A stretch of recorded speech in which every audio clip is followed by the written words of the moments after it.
giving their lives and getting wounded in thousands. The aim is to create, as you mentioned, new Bangladesh, departing from the terrible things that we have done to ourselves in the past. So that's our mission that we want to continue with. As you heard, he's speaking about me. You realize that one has to be a really good friend to say all those nice words. He himself is a great diplomat, made a name for himself in the United Nations, pleading and working for the freedom of East Timor. He's a freedom fighter.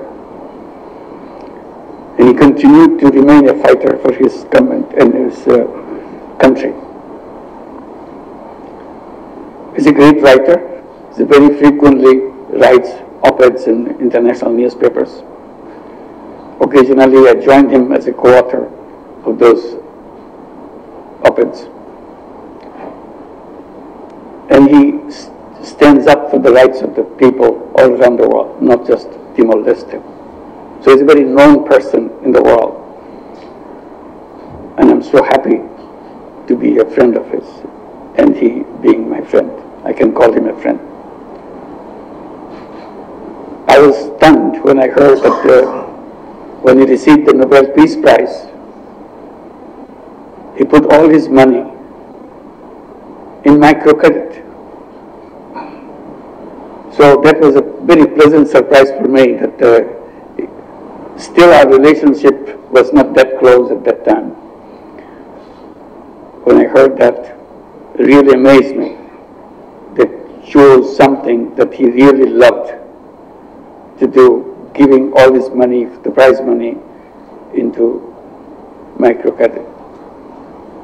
And since he became a foreign minister in the beginning, he was promoting microcredit and invited me and my colleagues to come to East Timor to promote that. Even before I arrived, Helen Todd, a close friend of ours from Malaysia, she was invited to start a microcredit program in East Timor. So when I arrived, I could go and visit them in Mosin Nasik and other areas of East Timor. So ever since he became a big fan of microcredit and all the things that it stands for, particularly in his country, and promoting it internationally, and we can joint statements asking for rights for the people, our rights for the environment, and similar other issues. We have issued so many common statements together, bringing other people to sign in. And what surprised me, he was the one who jumped up to sign statements to protect me. And you remember many hundreds of people around the world who signed those statements again and again to protect me from the previous regime's anger against me. And he was always the first one to come up and say, I'm there, and put his name on those statements around the world. And that friendship continues. Today we can work together. So in many fields we explore. In Bangladesh and East Timor, history is intertwined, because the birth of East Timor is connected with Bangladesh. Very surprising for many people to hear that. Because when East Timor was created, it was under the supervision of United Nations. And the first one to be the representative to oversee the East Timor transition was Sergio Melo, right? A Brazilian. And he was the head of the administration in East Timor, when the East Timorese is not given the responsibility to run the country yet. But he was transferred soon after. He left for Iraq. If you remember, a shocking thing happened. He was killed in Iraq. The whole world was stunned by his death. The person who succeeded in East Timor was Amira Haq from Bangladesh. So Amira Haq was literally the head of the government in East Timor. And Bangladeshi peacekeeping army, they were the ones who were running the country, along with many other international peacekeeping forces, to bring order and peace in the island. And because of the connection with Amira Haq and the Bangladeshi Peace Corps mission, the entire police force of East Timor was a Bangladeshi police force. So wherever you go, you see Bangladeshi police force. They are the people ensuring law and order in East Timor.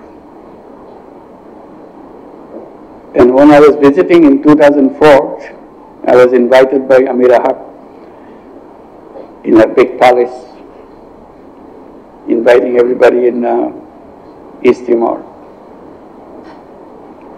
I saw how much respect she enjoyed from all the Timorese people and all the people under her. And she did a good job in running the country and winning the respect and love of the Timorese people. And I realized it when I was visiting the villages. The moment they knew that I'm from Bangladesh, they always admired because some Bangladeshis are running the country. So I can see how much love and respect she enjoyed at that time. And still, many Bangladeshis work there. I don't know about the police force. Police force is probably now Timorese police force. But the fact that at the very birth, Bangladesh was very much part of Timorese history, East Timor's history. So you continue to have that relationship, that warm relationship that we created, to continue to do that. And East Timor will be part of ASEAN very soon. And His Excellency has assured us, as ASEAN member, he will try his best to make sure ASEAN supports us in the Rohingya issues, to restore Rohingyas back to Myanmar.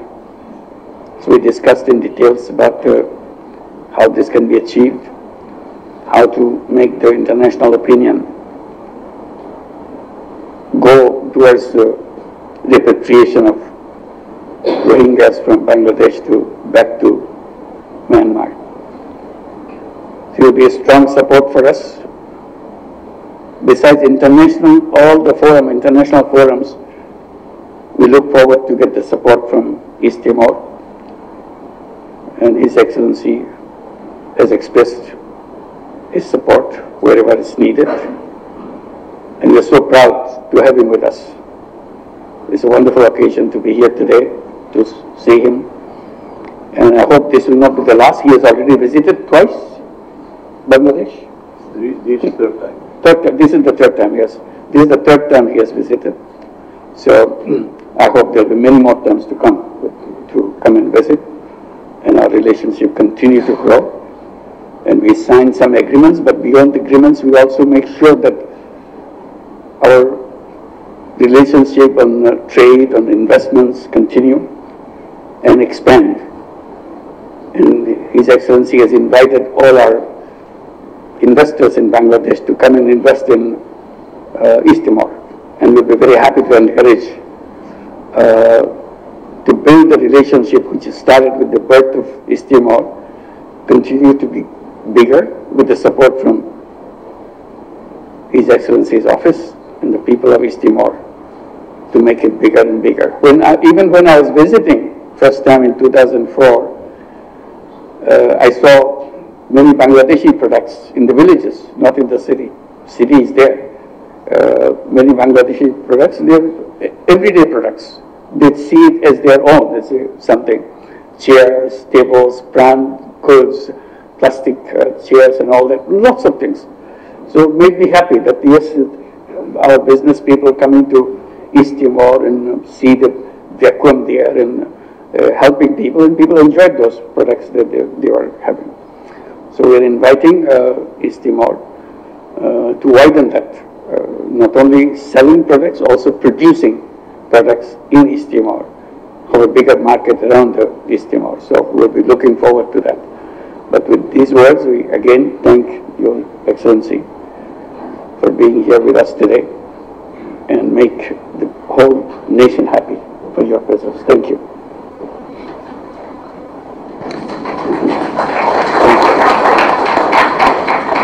Honorable President of the Democratic Republic of Timor-Leste, His Excellency Dr. Jose Ramos Horta, Honorable Chief Advisor, Government of the People's Republic of Bangladesh, His Excellency Professor Muhammad Yunus.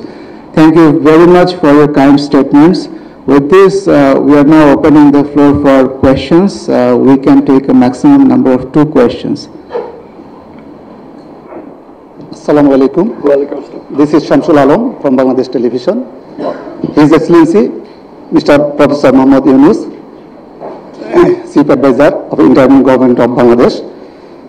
My question, Bangladesh and Timor-Leste today entered new phase of bilateral relationship. How both countries can be benefited from their mutual cooperation? Thank you. Yeah, I just mentioned that there's a lot of things to achieve. First, on the international front, we are very close friends, both countries, and with the leadership of His Excellency, also makes it a stronger relationship. So on all international fronts, we'll work together. Particularly, East Timor can be very helpful for us to play a role, mediating role between Myanmar and Bangladesh to repatriate all the Rohingyas from Bangladesh back to Myanmar. So, and they are very close. They know each other very well, the leadership of Myanmar and His Excellency. So, and also he is known as a great diplomat in the international circuit. So I hope we are looking forward to take advantage of that skill together with the friendship that he has for all countries, Myanmar and Bangladesh and his own, to make a peaceful solution to the problem in the Rohingya things.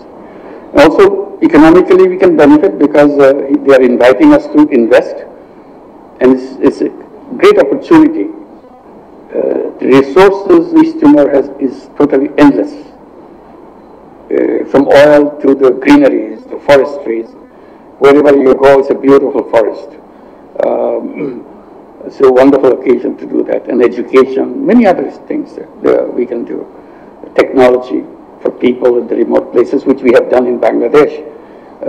We can bring it to East Timor for doing that, and they'll be very happy, and that's what His Excellency was explaining in inviting us to come.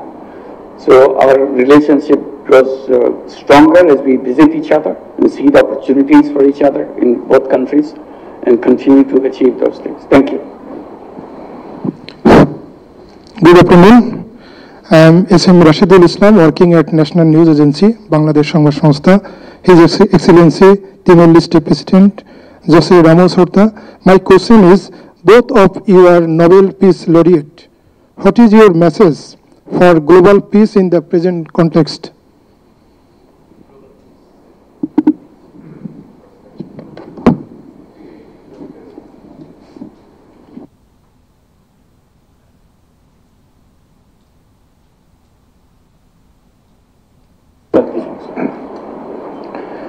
Well, one just need to read the news of the last few 2 years, few months, few weeks, few days, few hours,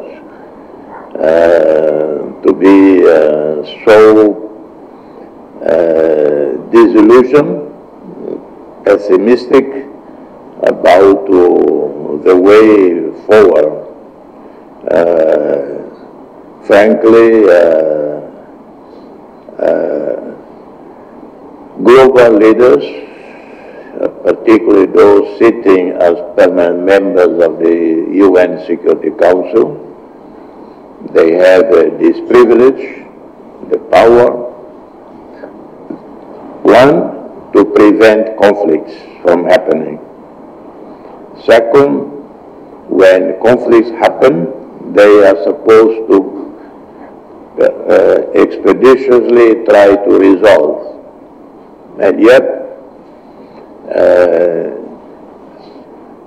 at least 4 of the permanent members are involved directly or indirectly in some of the worst conflicts today in the world, whether Ukraine, or whether Middle East, Gaza, Lebanon, Syria now.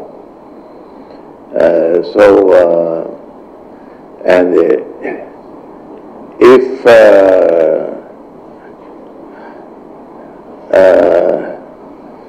dialogue does not happen, serious negotiations do not occur to prevent an escalation, whether in the Middle East or whether in Ukraine. It would be catastrophic for human beings, and they're directly impacted, but also for global economy and for us all. I remember before the Ukraine war, 25 kilos of rice in my country cost about $11. I know the price because I often go with my old Willys Jeep, 1948 Willys Jeep. I buy off the stores to deliver to some poor families myself. And so I remember $11 for 25 kilos, and I think $6–7 for 5 liters of the famous Indonesian cooking oil, and so on. As soon as the Ukraine war happened, price of rice, the same 25 kilo, from $11 jumped to $18, $19, $20. So a war that is initiated elsewhere impact on the poor in the periphery. So if the situation is not addressed, we will have a second, third wave of economic crisis, food crisis, and another wave of refugees flocking again out of Syria, as many thousands are returning from Turkey into Syria. But the story is not finished yet. It could be quickly they turn around and they flee back to Turkey and then to Europe. And yet the multilateral security arrangement that was created since World War II literally collapsed. So no really room for optimism. Only what I can say is that in our respective countries, in my country, we do everything to keep peace in the country.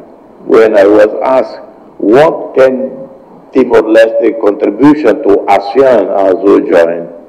I say, the greatest contribution we can make to ASEAN is to keep the peace, stability in our own country, so that we do not become another headache for our neighbors. Timor-Leste today is very peaceful. We have zero political violence, zero ethnic-based or religious-based tensions. We don't even have tensions, let alone violence. Political feuds happening inside the parliament, and then that's it. Outside the parliament, they start talking again, the members of parliament, and go together to parties and so on, to resume the fight the next day in the parliament. And that's it. That will be our best contribution to ASEAN. We are too small to contribute anything of any significance. But if we keep the peace in Timor-Leste, ASEAN will be really very happy. So, but there are, back to your question about the global situation, it is very grave. We hope that somehow President Donald Trump will disappoint everybody in the sense they have so little expectation on him to bring peace to the world that he might surprise everybody that he is the one who will end the Ukraine war. He is the one who will tell Israel to retreat and allow the Palestinians to have a home safe like Israelis also demand. Maybe if he does that, if Donald Trump does that, I would file a letter to the Nobel Committee in Oslo. Please give the Peace Prize to Donald Trump. Very good. Good idea. Thank you. With this, we conclude the joint press statement event. Thank you all for your kind presence.